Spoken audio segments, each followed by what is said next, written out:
Welcome back to Only Talk Sports. We talk sports every single day, or at least we try to. I'm your host, Jeffrey. Subscribe to the channel if you like sports content. Hit that notification bell so you never miss another video. Now, the Week 12 AP Top 25 poll in college basketball is out. There's been a lot of movement, and I'm going to go over the new rankings and see what I think about them. Purdue is the number one team in college basketball this week after Houston has lost to Temple. And Purdue won 3 games this past week. They won at Michigan State, they won at Minnesota, and they won against Maryland. 2 of those games they barely won in Michigan State and Maryland, but they have been playing really solid basketball, and they have been finding ways to win in a rugged Big Ten, and they only have 1 loss. And Matt Painter's had Purdue playing really well all season, so that's why they're the number 1 team. But you can make an argument for the number 2 team in Alabama to be the number 1 team, even though they have 2 losses. They did win at Vanderbilt and they won at Missouri this past week. Alabama's been dominating every team in the SEC, whereas Purdue has been finding ways to win and winning a lot of close games. Alabama's been blowing out almost everybody that they play, but Alabama does have 2 losses. Purdue only has 1, and both teams' resumes are comparable, so that's why Purdue's the number 1 team for now. But if Alabama keeps dominating or Purdue slips up, I could definitely see Alabama becoming the number 1 team. Houston is the number 3 team. They won at Tulane, but they lost to Temple at home this past week. If Houston had kept winning, they would have had a really good shot to stay at number 1. But Houston finally dropped a game in the American Conference, and Temple, that was a really tough loss, especially at home, and they dropped to number 3. But even though they suffered that loss, Kelvin Sampson still has his team playing really good basketball this year. And Tennessee's at number 4, and they're 16-3, and they won at Mississippi State, and they won at LSU this past week.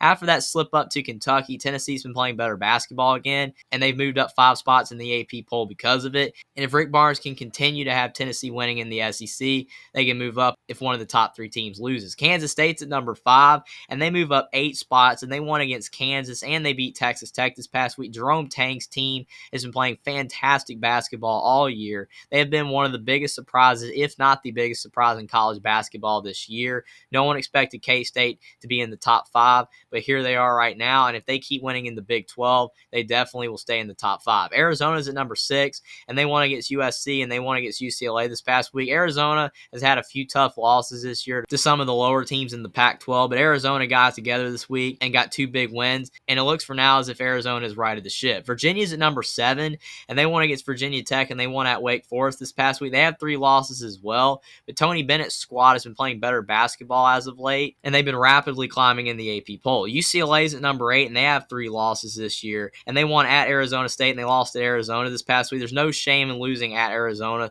but with all these other teams winning, UCLA had to drop somewhere, and they dropped to number 8, but they're still having a really solid season so far. Kansas is at number 9, and they're now at 16-3. And they lost twice this past week, losing at Kansas State, and they lost at TCU at home. That was a bad loss to TCU. TCU is a really solid team this year, but they lost by 23 points on their own court. The loss at Kansas State was really tough. But Kansas, they always usually have this midseason struggle where they have a couple of games where they don't play up to their standards. I think Bill Self will get his team turned around. They still have a top 10 resume, and they deserve to be ranked at number 9 right now. But if Kansas keeps losing, they'll drop down further. But if Kansas can get other players besides Jalen Wilson to play better, they will definitely stay in the top 10. Texas is at number 10, and they lost at Iowa State, and they won at West Virginia this past week. They have only 3 losses, and they're still in the top 10 for now. But Texas has been struggling a bit lately. They're still playing really solid basketball, but the Big 12 is such a tough conference. There's so many teams in the Big 12 that are capable of beating you. And Texas is one of those teams that has fallen victim to that. But if Texas can start winning again, they'll move back further up into the top 10. TCU's at number 11,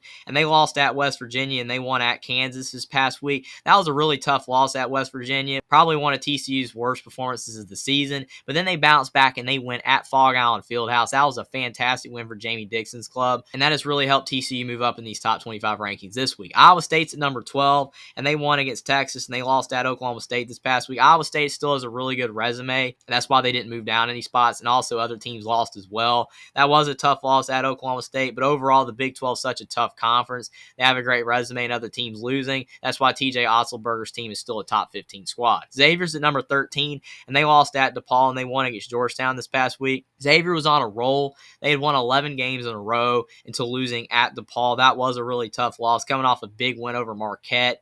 DePaul is a scrappy team. That was definitely a game Xavier should have won, but they just couldn't pull it out. But then they bounced back and beat Georgetown. They only have 4 losses this year, and the Big East has been a really tough conference so far this season. And Xavier still has a top 15 resume, but they're going to have to start winning again if they want to move back up into the top 10. Gonzaga's at number 14, and they lost to Loyola Marymount. They won at Pacific this past week, and they dropped 8 spots. Gonzaga only has 4 losses, but Gonzaga's in a tough spot because when you're in a mid-major conference, if you slip up and lose to one of these teams, you're going to drop like a rock in the top 25 rankings.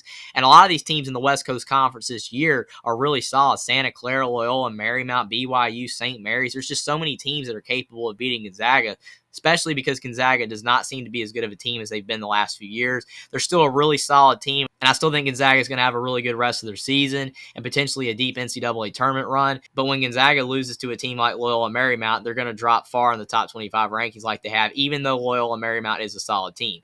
Auburn's at number 15, and they won at LSU and they won at South Carolina this past week. They have 3 losses. Their resume is a bit weaker than the teams ahead of them. That's why they're only at number 15, even though they only have 3 losses. But Bruce Pearl's team has been playing really well lately, and if they can start getting some big wins in the SEC down the home stretch, then they can definitely move up further into the top 25 rankings. Marquette's at number 16, and they won against Providence, and they won at Seton Hall this past week, and they have 5 losses, but their resume is fantastic. Shaka Smart has the Golden Eagles playing great basketball, and if they can keep winning in Big East play, they'll move up into the top 15. Baylor's at number 17, and they won at Texas Tech, and they won at Oklahoma this past week. Scott Drew has Baylor playing better basketball. They've righted the ship from when they moved out of the top 25. Now they're up to number 17. They've won a few games in a row now. And even though Texas Tech and Oklahoma are teams toward the bottom of the Big 12, they are still tough to beat at home. And Baylor was able to get 2 really quality wins, and that's why they move up 4 spots. Charleston's at number 18, and they won against William & Mary. They won at Monmouth, and they won at Northeastern this past week. It's really tough to rank a team like Charleston that's in a mid-major conference. They only have 1 loss to North Carolina this season, and they've been playing really solid basketball, and they deserve to be ranked in the top 25. But obviously, being in a mid-major conference, Charleston does not play the same teams that the Power 5 teams play. The schedules are a lot weaker, but Charleston has been winning all their games, and they will stay in the top 25 as long as they keep winning.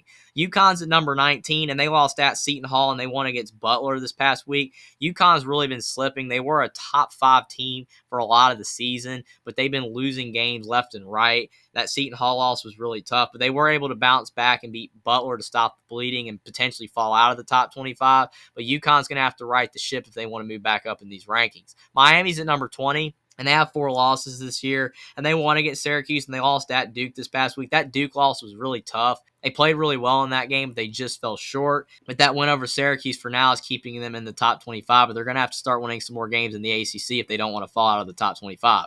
Florida Atlantic's at number 21, and they won at Western Kentucky, won at UTSA, and they won at UTEP this past week. And they're in the same boat as Charleston. They're having a great season. They're in a mid-major conference with only 1 loss. And as long as they don't lose to a team in their conference, they'll stay in the top 25. St. Mary's is at number 22, and they won at Pepperdine, and they won against Santa Clara this past week. St. Mary's is finally ranked. They've been hovering in the other receiving votes for a while, but they finally move into the top 25. The West Coast Conference does have a lot of solid teams this year.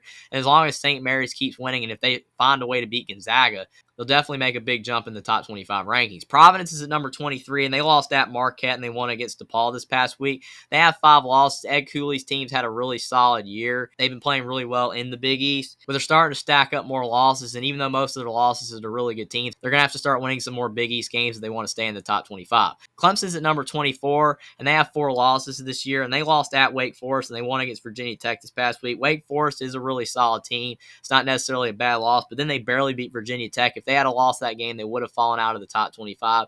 But Clemson's still ranked for now, and if they can win some more games in the ACC, they'll stay in the top 25. But if they lose a couple more times, Clemson will fall out of the top 25. New Mexico's at number 25, and they move back into the rankings, beating San Jose State, and they won against Boise State this past week in a thriller. New Mexico with Richard Pitino at head coach has had a really solid year in the Mountain West. They've been playing really good basketball, and if they keep winning in that tough conference, they'll stay in the top 25 rankings. And the 2 teams that dropped from the top 25, Rutgers and Arkansas, they both lost games this past week, but they could both move back into the top 25 if they start winning again. And the other receiving votes, Duke, Indiana, San Diego State, Rutgers, Kent State, North Carolina, Michigan State, Illinois, Creighton, Arkansas, Missouri, Wisconsin, NC State, Kentucky, VCU, Boise State, Memphis, Oral Roberts, and Wake Forest are all just on the outside of the top 25. Some of these teams you could make an argument to be ranked in the AP top 25, but I think the AP top 25 voters got the rankings about right. It's so tough to rank these teams, specifically mid-majors versus Power 5, but I think the AP top 25 rankings were pretty good this week, and a lot of these teams in the other team votes can definitely move back into the top 25 if they start winning. So that's the Week 12 AP top 25 rankings in college basketball. There's been a lot of movement. A lot of teams are falling out of the top 25 as they start playing tougher games in conference play. A lot of teams are moving into the top 25 that are starting to play better, starting to win some big games in conference play. So it's going to be really interesting to see how these rankings shake out as we get closer and closer to the end of the regular season. Subscribe to the channel if you like sports content. Like this video down below. Comment down below what you think about the Week 12 AP top 25 rankings, what you thought about the biggest risers and fallers in the rankings, and where you thought the teams would be ranked. And I will see you next time.